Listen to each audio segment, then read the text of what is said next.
तो ट्रेडर्स कल निफ्टी की एक्सपायरी होने वाली है, तो हम उसके लिए एनालिसिस करने वाले हैं। मुझे इस वक्त निफ्टी में एक एनालिस्ट बड़ा मूव आते हुए नज़र आ रहा है, जिसको कैप्चर करके आप काफ़ी बढ़िया एक प्रॉफिट बना सकते हो। तो अगर हम देखें, अगर वीकली बेसिस पे हम निफ्टी का एनालिसिस करें, तो यहाँ पर कुछ इंटरेस्टिंग नज़र आ रहा है। अगर आप देखो तो पिछले वीक की जो क्लोजिंग हुई थी वो कहीं ना कहीं एक नेगेटिव क्लोजिंग हुई थी, और वो जो नेगेटिव क्लोजिंग है इसको मैं बोलूँगा एक इन्वर्टेड हैमर या हैंगिंग मैन, इसको कैंडल हम बोल सकते हैं।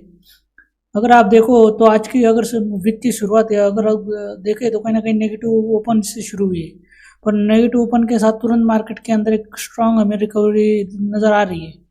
पर अगर कहीं ना कहीं अगर आप देखो तो पर अभी भी जो प्रीवियस जो क्लोज है उसके अंदर ही यहाँ पर हमें एक मार्केट की जो क्लोजिंग है वो दिखाई दे रही है। तो कहीं ना कहीं हम कह सकते हैं कि अगर मार्केट, अगर हम थोड़े अगर डेली लेवल पे अगर स्टडी करें या फिर 1 आवर पे स्टडी करें तो हमें कुछ इंटरेस्टिंग चीज़ दिखाई देगी। तो कहीं ना कहीं जहाँ पर मार्केट इस वक्त जो है उसी लेवल के आसपास खड़ा है, अगर आप देखो तो लगा यहाँ पर हमें एक स्ट्रांग सीलिंग देखने को मिली, यानी मार्केट में यहाँ पर एक रिकवरी की कोशिश की। उसके बाद फिर से मार्केट नीचे गैप डाउन ओपन हुआ, फिर से ऊपर रिकवरी की कोशिश की। पर अगर अगर आप देखो तो लगातार मार्केट जो है 23,300 का जो एक लेवल हमें नज़र आ रहा है, उस कहीं ना कहीं यहाँ पर एक बड़ा रिजेक्शन मार्केट को हमें यहाँ पर देखने को मिल रहा है। ओके, कहीं ना कहीं मार्केट जो है फेल लगातार फेल हो रहा है इस लेवल के आसपास। अगर आप देखो तो पहले भी यहाँ पर मार्केट फेल हो चुका है, आज भी मार्केट ने यहाँ पर फेल हुआ कर चुका है यहाँ पर। तो कहीं ना कहीं मुझे लगता है कि मार्केट में कल एक हमें डाउन साइड का एक बड़ा मूव देखने को मिल सकता है, क्योंकि अगर देखें तो पिछले एक्सपायरी में भी मार्केट ने ठीक ठाक नहीं कुछ नहीं किया था, उसके पहले भी थोड़ा साइडवेज ही था। तो कहीं ना कहीं मुझे लगता है कि हमें एक कल की जो एक्सपायरी डेट है उसमें हमें एक बढ़िया एक डाउन साइड मूव देखने को मिल सकता है। So this is my view, but there is a very rare possibility कि मार्केट इस लेवल के ऊपर जो मेजर रेजिस्टेंस है जहाँ से हमें एक बड़ा सेल ऑफ देखने को मिला था उसके ऊपर ओपन होके फिर हम एक बड़ा ऑप्शन मूवमेंट दे सकते हैं। अगर गैप अप ओपन होता है तो कहीं ना कहीं ऊपर की तरफ एक तुरंत एक मेजर रेजिस्टेंस हमें देखने को मिल रहा है, तो कहीं ना कहीं प्राइस जो है मार्केट दिन भर साइडवेज जा सकता है।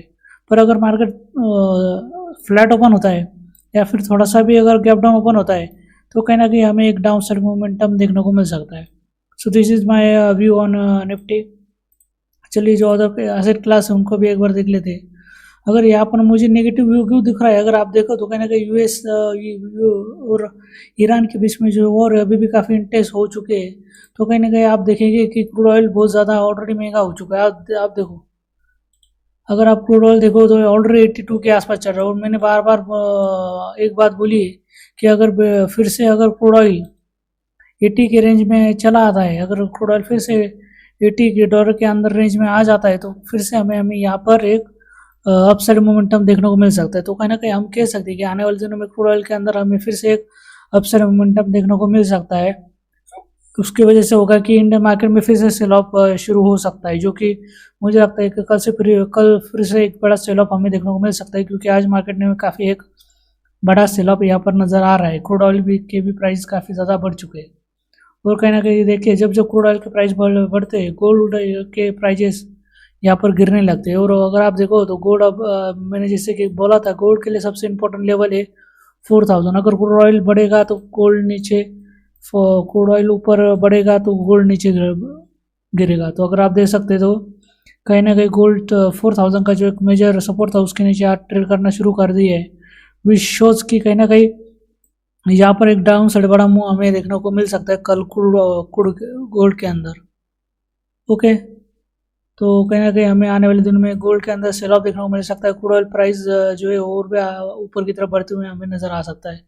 अगर हम देखें तो कहीं ना कहीं सिल्वर के अंदर भी यहाँ पर सेल ऑफ बढ़ रहा है, विच अगेन इंडिकेट की आने वाले दिनों में हमें क्रूड ऑयल के जो प्राइजेस वो बढ़ते हुए नज़र आ सकते हैं। बिटकॉइन भी यहाँ पर थोड़ा नेगेटिव मुझे दिख रहा है।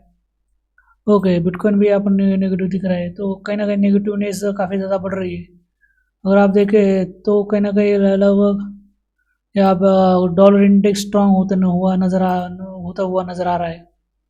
या अगर देखें तो जो क्लोजिंग है गिफ्ट निफ्टी की, वो जो क्लोजिंग है वो भी थोड़ी बहुत नेगेटिव यहाँ पर मुझे दिख रही है। सो कोई ना कहीं सारे सेंटिमेंट हमें एक नेगेटिव इंडिकेट कर रही है कि कल मार्केट में हमें एक नेगेटिव फॉलो देखने को मिल सकता है एक्सपायरी को डे को, तो आप पुट के साइड में आप ज़्यादा फोकस करो कि पुट साइड में आपको अगर ट्रेड मिलते तो एक मुझे लगता है कि अच्छा ट्रेड आपके लिए हो सकता है, काफ़ी अच्छी आपको यहाँ पर प्रीमियम आपको देखने को मिल सकते हैं। Okay, I hope you all understand. अगर देखें तो यहाँ पर इंडिया विक्स भी 13 के आसपास चल रहा है, which is good. Okay, so this is my view on for expiry days. I hope you all understand, and like, share, subscribe this channel for more such videos, and see you again.